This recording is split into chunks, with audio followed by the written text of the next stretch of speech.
തിരുവനന്തപുരം നന്ദൻകോട് കൂട്ടക്കൊലക്കേസിൽ കോടതി ഇന്ന് വിധി പറയുന്നത് മാറ്റി. തിരുവനന്തപുരം അഡീഷണൽ സെഷൻസ് കോടതി മറ്റന്നാളാണ് വിധി പറയുക. മാതാപിതാക്കൾ ഉൾപ്പെടെ 4 പേരെ കൊന്ന കേസിൽ കേഡൽ ജെൻസൺ രാജയാണ് ഏകപ്രതി.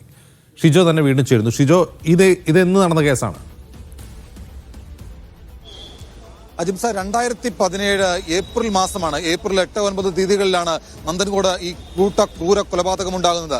ഈ കൊലപാതകം ഉണ്ടായതിന് പിന്നാലെ വലിയ തരത്തിലുള്ള വാദങ്ങളും കുറ്റപത്രവും അന്വേഷണവും ഒക്കെ ആയിട്ട് ഇതിന്റെ മുമ്പ് പോയിരുന്നതാണ്. അപ്പോൾ ആ കേസിന്റെ വിധി പ്രസ്താവം ഇന്നുണ്ടാകുമെന്നാണ് നമ്മൾ പ്രതീക്ഷിച്ചിരുന്നത്. പക്ഷേ ഇന്ന് കോടതിയിൽ വന്നപ്പോൾ തന്നെ ഏതാണ്ട് ഇന്നത്തേക്ക് ആ കേസ് മാറ്റിവെക്കും എന്നുള്ളതാണ് നമ്മൾ മനസ്സിലാക്കിയത്. അത് അങ്ങനെ തന്നെയാണ് ഇപ്പോൾ സംഭവിച്ചിരിക്കുന്നത്. നന്ദൻകോട് കൂട്ടക്കൊലപാതകത്തിന്റെ വിധി പറയുന്നത്, കുറ്റക്കാരനാണോ എന്നുള്ള കാര്യം പറയുന്ന വിധി പ്രസ്താവം ഇന്ന് കോടതി മാറ്റിവെച്ചിരിക്കുകയാണ്. മറ്റന്നാൾ 8 തീയതി നന്ദൻകോട് കൂട്ടക്കൊലപാതകത്തിൽ വഞ്ചിയൂർ അഡീഷണൽ സെഷൻസ് കോടതി 6ാം കോടതി വിധി പറയും. നേരത്തെ കാട്ടാക്കട ആദിശേഖരൻ കൊലക്കേസുമായി ബന്ധപ്പെട്ടുകൊണ്ട് വിധി പ്രസ്താവന നടത്തിയ